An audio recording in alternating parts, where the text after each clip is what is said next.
Hello, boys and girls. We're trying a new setup for today's unboxing. I realized just what a clusterfuck the last one was with all of the myriad of packages we received, and guess what? There's even more. But instead of trying to struggle in vain to open all those with one hand, and so that you can see me a little better, I've decided to change up my setup here, and we're going to see how we like that.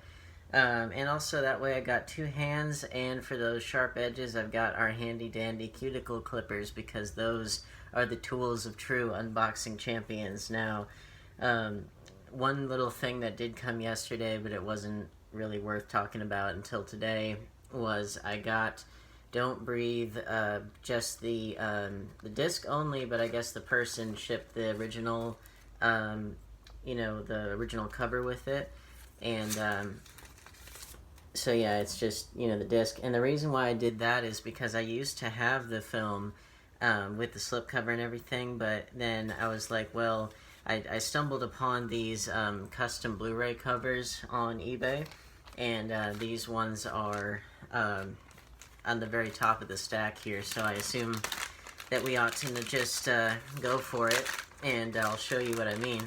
Some things that I don't know if you've ever gotten to that place where you've gotten a movie and you're not really happy with how the cases actually turned out in terms of their artwork, like you thought that they could have been better, and so you wanted to do something different. There's this one place that I managed to find. It was on eBay. I think there's a couple of places like this, but they offer custom Blu-ray covers, and a lot of the times they can look better than the real ones. So we're gonna see a couple of these today, and the ones that I thought were it, they do not appear to be it, but that's all right. We'll keep going. They may not actually come today, but anyway, just that's a little preview of what will come eventually, I know.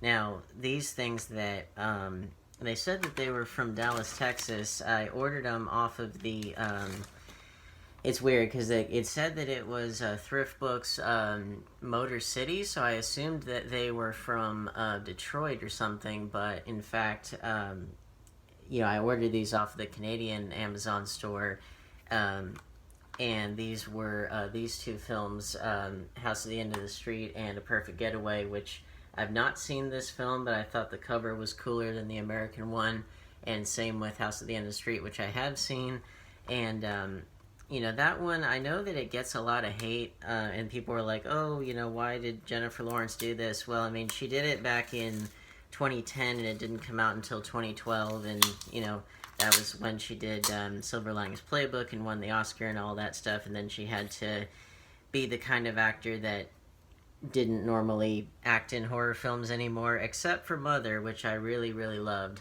That could be my favorite Darren Aronofsky film. But what's cool, so because this one is from Alliance, which is like a big Canadian distributor, you've got different cover, and then on the inside, on top of your digital copy, which may or may not work, I don't know, but on top of that, and different disc artwork, but you also have, as I mentioned before, you have your reversible cover there with the French title, just in case you're in Quebec or something, or, you're a French speaker in other parts of Canada.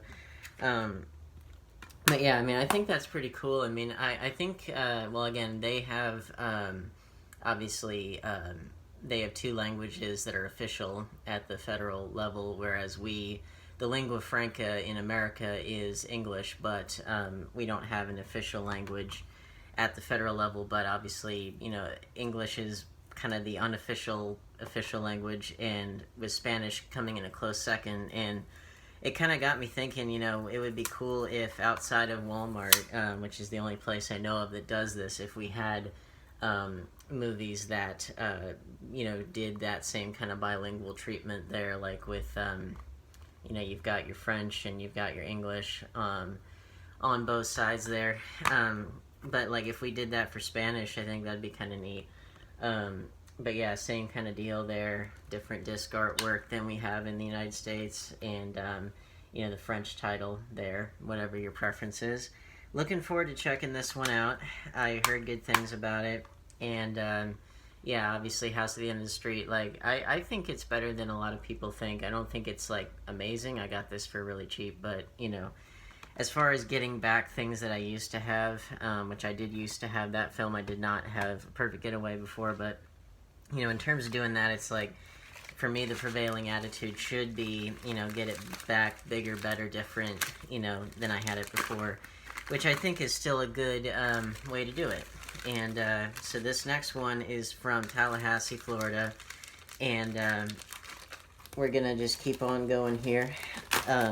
Yeah, if I don't get to those custom Blu-ray slipcovers today, or not slipcovers, if I don't get to the custom covers today, then it might be later. And so this one here, I mentioned this last time, but this is the Valerian in the City of a Thousand Planets Best Buy exclusive Steelbook. And if you remember correctly, I got just the 4K disc, which should be right here. Yep. All right. See, I got just the 4K disc, and then that way I can combine it with this here, because you see you've got DVD and regular Blu-ray. So just pop that in there, and you've got it all. It doesn't have the digital, but I'm not like, I don't know. Digital is kind of one of those things where you don't really think about it until, like, you know, if you have the particular app on your phone, which there's the inside artwork. If you have the particular app on your phone and you happen to be in a place where you're bored and you want to watch something, you know, that can be a good way to do it. But otherwise, I have found that the digital copies, they tend not to be, at least for me, as useful as the physical ones, just because, you know, I'm a physical media person and I'd like to collect those as much as possible. I'm trying to jam that in here. If that doesn't work, then I might just keep it in the sleeve here and then just insert it into, I might just do that just for safety. But anyway, the point is that, you know, sometimes when you want like a cool version of something and you want to make sure that, especially like if it's a cool Steelbook but it doesn't have the 4K disc that you want, sometimes you can do what I do, which is, you know, you get the 4K disc separately or whatever and you combine them. Because that is a cool cover, and I used to have the 4K of this, but again, you know, tracking things down with the slipcover, it's like you have to either get it separately or get it in such a way that you make sure that it comes with it, and sometimes that can be pricier, and sometimes it can be not pricier, just depends, but like in this case, it's like, why not go above and beyond, that's what we're all about here. And now this next one is from La Quinta, California, because we're getting all over the country today. And I already checked the addresses of some of these, and you're going to see that there's one from, the next one is from Chilliwack, British Columbia in Canada, which is pretty wild. Now this one here, I'm not sure which one this is. It's in a big box here, a big oversized box. Oh yeah, cool. Alright, so we got, see, this is what I was talking about making sure it has the slipcover. That's Black Christmas, the original from 1974, Canadian horror film, probably my favorite slasher film of all time. It does a lot of stuff that, well, this was a hit before Halloween. It does a lot of stuff that Halloween would do later on, and if anything, it does a lot of things that slasher films never really did a lot since then. Like, it had really interesting leading ladies.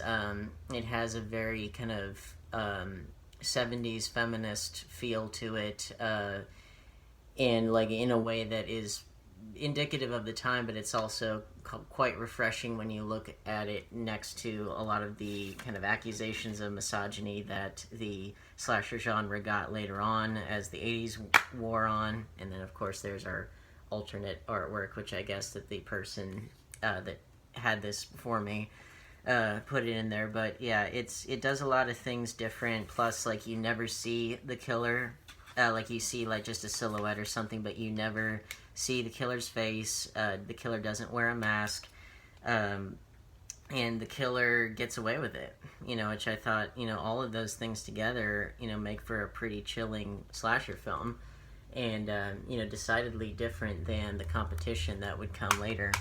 And yeah, it's eerie, but it also has a lot of neat kind of social significance relative to, well, it's very ahead of its time, but it also was very of its time in terms of, like, you have the Olivia Hussey in here, who is one of the most beautiful women of her generation, but you have her talking about how she doesn't want to just be a housewife, even though she got pregnant by her college sweetheart, who's played by Keir Dullea, who I've met at DragonCon before. You got a lot of other dimension to this thing, and it was directed by Bob Clark, who would later go on to do A Christmas Story, and also it has a pre-Superman Margot Kidder in there as well.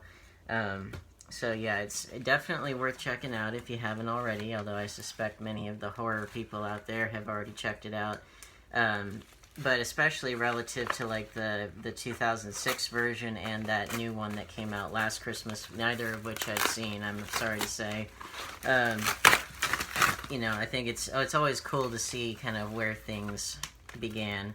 So now, what do we have here? We've got, oh yeah, I remember these, yep. So someone decided to tape these together for some reason. I don't know why. I'll have to disassemble all this shit later.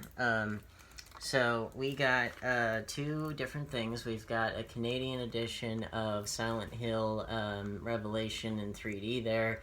I think the cover is cooler than the one that we got in the United States. Plus, again, certain things you don't have to, like, if you're like me and you agonize over whether something does or doesn't have the slipcover, then it becomes less problematic. And so, what do we have? We got our discs here, and we got our, French reversible cover there. We've got the 3D disc, the regular Blu-ray, the DVD. It's got what you'd want. But yeah, it's always cool, I think, to get things in different editions than we're used to in this country. But yeah, it's a cooler looking cover, I think, too. And it was also less expensive than it would have been if I'd have tried to find, the United States version with the slipcover and everything, the lenticular one, which is cool, but it can also be a little bit tough to acquire without spending a lot. Now this next one that I'm just getting the plastic off of it, this is one that I've not seen, but it's something that I have wanted to see for quite a while. This is not a horror film, but it's Maurice Richard, that's the French title, or in English the title is The Rocket, and it's a Canadian film about, okay, I guess there's no reversible cover there. But yeah, it's a Canadian film, a hockey film about, apparently, I guess, a very prominent player for the Montreal Canadiens. I got it just because I wanted to learn more about, Canadian culture, and there's no better way to do that than, learning about hockey, because boy, do they love that, in a similar way to how we love football and NASCAR here.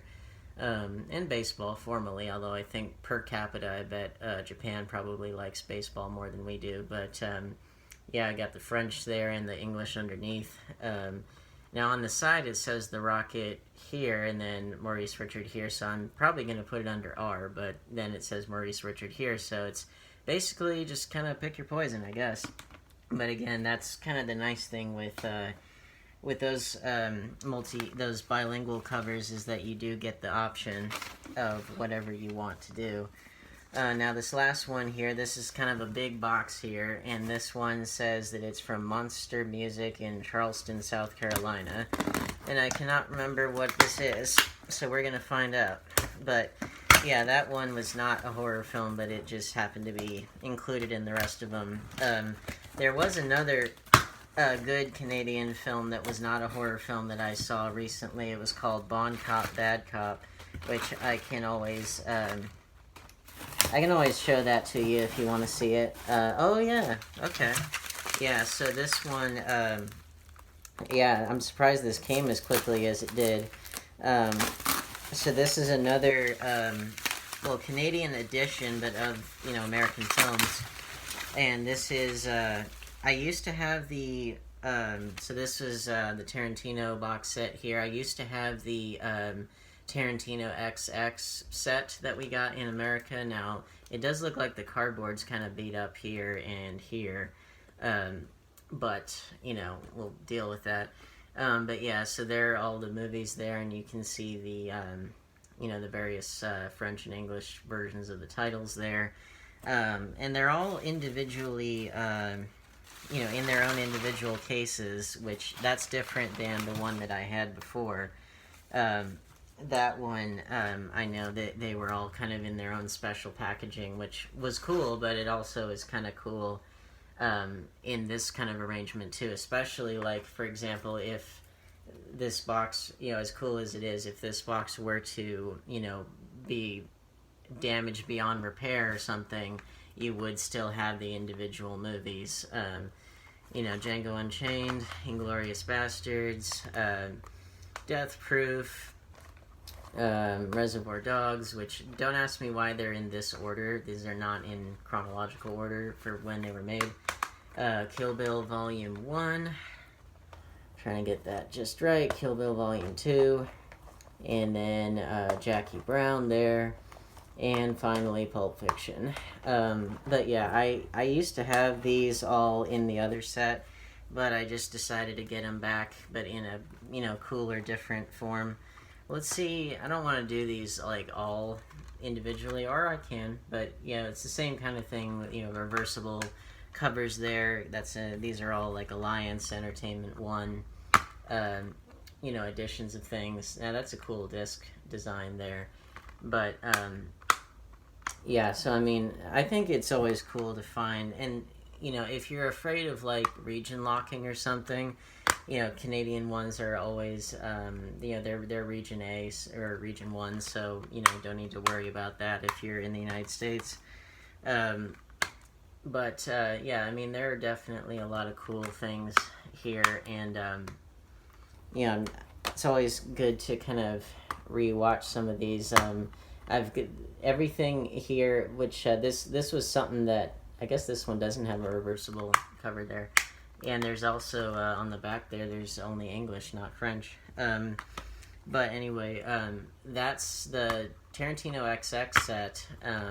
That one went all the way up until Inglourious Bastards. That was the most recent one that was included, and this one actually goes all the way up to Django Unchained, so it has, you know, an additional film. Now that set, it did have True Romance, which Tarantino did not direct, but he wrote, and that was...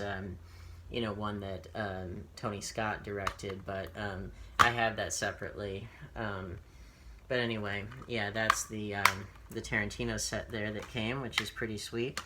And I don't even remember what order they went in when they shipped in this way, but I'm just going to go ahead and put them in the proper chronological order because I don't know why else you would ship it any other way. But yeah, there's our cool cover there, the big thing on the side there.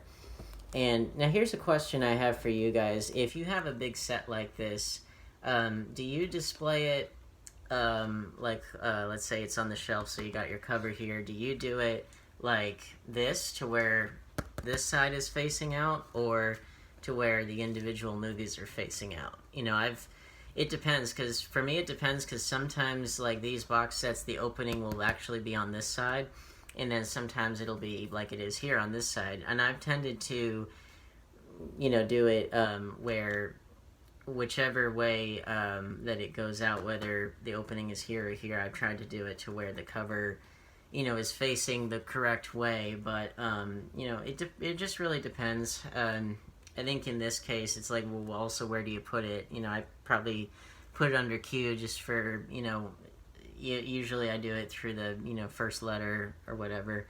But, you know, everybody's got their own way of doing it. I was just more curious, like, you know, what's their preference there? And just before we get off here, let me show you something here. Yes, just while we're on the Canadian cinema thing, this came some time ago, but it spawned Cop Bad Cop there. It's a Canadian buddy cop action film that it won Best Picture at the Genie Awards, which are the Canadian Oscars, basically. Another reversible cover there, and it's you have a English-speaking Toronto cop teaming up with a French-speaking Montreal cop, and they team up to solve a murder. It's like, you know, if you want, as far as buddy cop films, if like Lethal Weapon is like the standard for America, and like something like Hot Fuzz would be the standard for England or something, then this would be a good one for Canada, if you're into that sort of thing. So anyway, I think that'll do it for this particular extravaganza. Sorry we didn't get to the custom slip covers or the custom covers like I thought we would, but I guess we'll do that another time. Anyway, hopefully you like this arrangement better. I know I liked it because I wasn't struggling quite so much. And you got to see me a little bit, which, you know, some people may have had to get out their barf bags, but that's alright.